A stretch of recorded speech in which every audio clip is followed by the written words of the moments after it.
Just had a pretty awesome dinner, and right now, just kind of relaxing. I heard back from the person that I needed to hear back from, and I'm waiting for them. They're coordinating something, and they said they're taking care of it tonight. So right now, I have nothing left on my to-do list, and that is a really good thing, except for the fact that now I'm a little bit bored. Overall, I would say today's been kind of like a 6 out of 10, like just kind of an okay day. Wasn't tremendously great, but it wasn't bad. I made progress on what I could, but got to that point pretty quickly of now I have to rely on somebody else and they don't work as fast as me. And that's always, for someone like me, I really struggle on the patience front. So that's always a little bit of an annoyance to some degree, but at the same time I understand that I can't do everything myself, and then I need, to delegate things here and there and rely on somebody else for certain things. So we're just going to force myself to have patience and wait. And outside of that, I feel like I got done what I needed to, but I didn't have a terribly long to-do list today, which is probably poor prep and planning on my end. I did take a lot of pictures. I got to play with the camera a bit. With all the dogs in the house, I just, kind of took a bunch of pictures that you guys can see here. And I totally understand how people fall in love with photography. I think I read once, and I can't remember which site it was, that photography was one of the things that people get hooked on the easiest, in terms of you're an amateur, you've never really taken, a photography class before, and you take one or two good pictures and it hooks you. It's got this it's got this very strange satisfaction when you get a good picture. And then as you start to learn, there's a lot of things there you can dig pretty deep in, and I feel like I've kind of succumbed to that, because when I take like one or two good pictures, I'm like, okay, let me try to take like 10 pictures. And as you guys just saw, I took a lot of pictures of my brother's dogs, a couple of the dogs that are here, a couple pictures of Eli like I usually do. It's really fun. It's hard to explain unless you've done it before, but it is very fun. And I also learned a little bit about the crop sizing and the different sensors and stuff. Just had a conversation a little bit early in the afternoon with someone was talking about they don't have a full frame sensor camera, and so the lens they want is going to have an 80 mil equivalent. And I was like, I don't really know I know what some of that means, but I don't really know what all of it means. And the camera that I'm using is a Canon, so it's got a 1.6x crop factor, because it's not a full frame camera. It's not a super expensive camera, but it gets the job done, and I think the image quality and the setup that I've got here is pretty good. Where I'm kind of struggling in some respects is that I would really like to get the new lens for this camera, but then I look at some other cameras that are maybe $400 or $500 more than the one that I have here. I'm like, man, maybe I should get a new camera. And I know I shouldn't. And I've been really good about not spending a ton of money, but it's definitely tempting. I get it. I totally understand how people go from like not having a camera to getting like a point and shoot to let me try this interchangeable lens thing, and then they end up with 10 lenses and 500 cameras, and totally get it.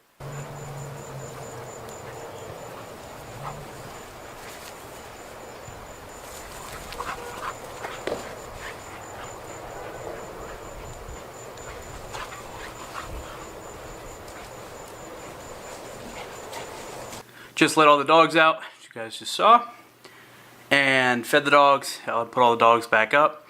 Took a really good long hot shower, feeling really good right now.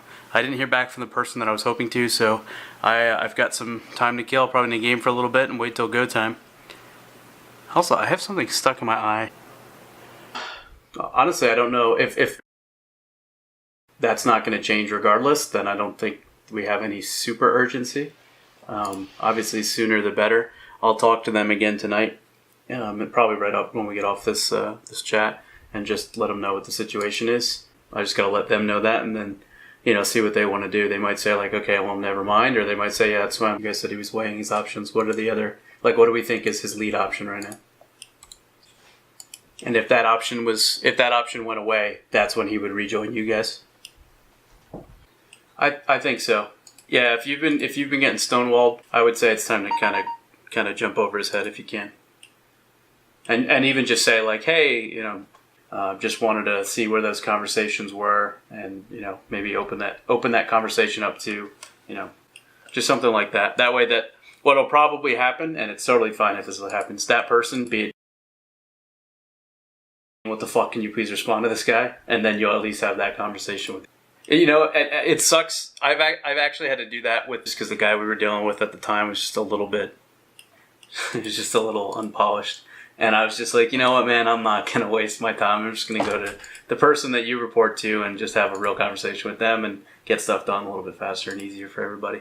So yeah, if you can do that, that would be great. And then I'll reach back out to them and say like, hey, this is the status, and I just want to let you know, like, okay, yeah, that sounds good. Just shoot me a message or something. Let me know what happens later on. Sounds good. Bye.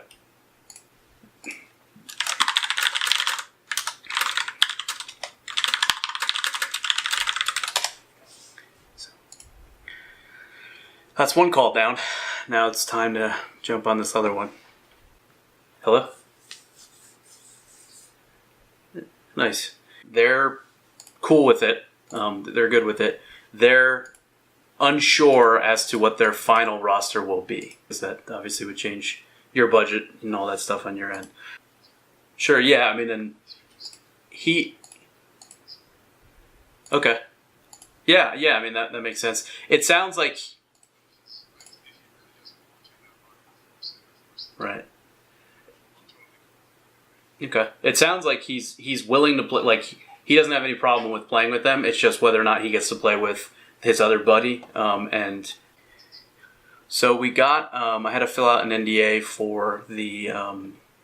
And we filled it out and sent it back to them. So we were just waiting on their response. You know, they had to sign the NDA as well.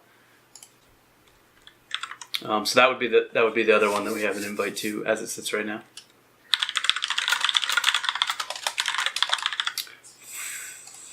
I think four. But his mom like met some of our people at the event, saw how like real, you know, she had the realization of like, holy shit, this isn't just like playing video games. This is actually a thing. Yeah. Right. So she's more supportive now, and he sees it as a way to make more money and all that stuff. That we're not sure of yet. I would say right now probably. No, not exactly. I would say that Overwatch is definitely influencing. Decide to move in a different direction. That, you know, nobody's kind of a victim to that. You know what I mean?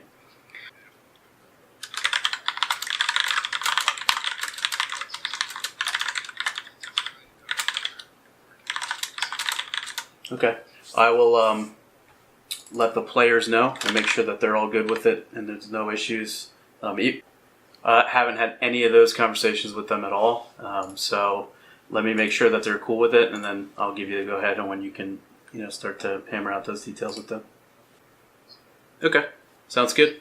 I'll just be in touch tonight. We'll go from there. All right, appreciate it. Bye.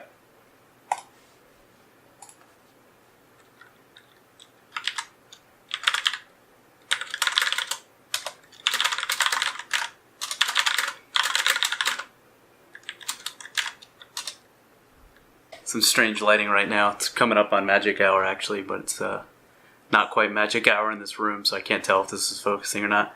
A couple really good meetings just right back to back, and have secured at least one of my objectives, possibly have a second, and then possibly a third and fourth as a result of those meetings. So super stoked right now. Feeling really good, and come end of the night, it could be really big. Really big. So it's going to be a little bit of an early night for me, earlier than I thought. It's around 12:30. I finished playing games maybe an hour ago, maybe a little bit more, maybe an hour and a half ago or so. And just been hanging out, catching up on some stuff online, and going through a lot of CSGO news, with Splice making some roster changes, CLG losing their CSGO coach. It's just kind of going through all that. But I'm actually getting really, really tired. And something I didn't mention at the start of the vlog for today was that last night Eli, I guess, had an upset stomach, and he kept waking me up to go out. So he woke me up at like 3, at 4, and then I went downstairs and tried to sleep for maybe an hour or two, and just super uncomfortable. Just really didn't get a good night's sleep at all. And then I slept later than I wanted to, but I still woke up and was just really, really tired. So I'm actually fairly ready for bed right now at 12:30, which is, again, a pretty early night for me. Didn't hear back with any finalization on things, but I think I'm like 98% of the way to closing and securing a deal, which I've been working pretty hard on. So I'm really excited about that, and have a couple other irons in the fire, so to speak. So we'll see. Tomorrow, the rest of the week can be really, really good. So yeah, that's how my night's gonna end. I think right now what I'm gonna do: head downstairs, get something light to eat, probably let Eli out one more time, and then I'm gonna get to bed and get a couple hours of sleep, wake up like wide awake, like I slept 10 hours, and have a chance to watch the major. But I think that's really, really unlikely. I'm super tired right now, and I just doubt I'm going to wake up in 3 hours when I think the first match starts sometime around 3 or 4 a.m. Eastern. So I'm going to get on that and see how things go tomorrow.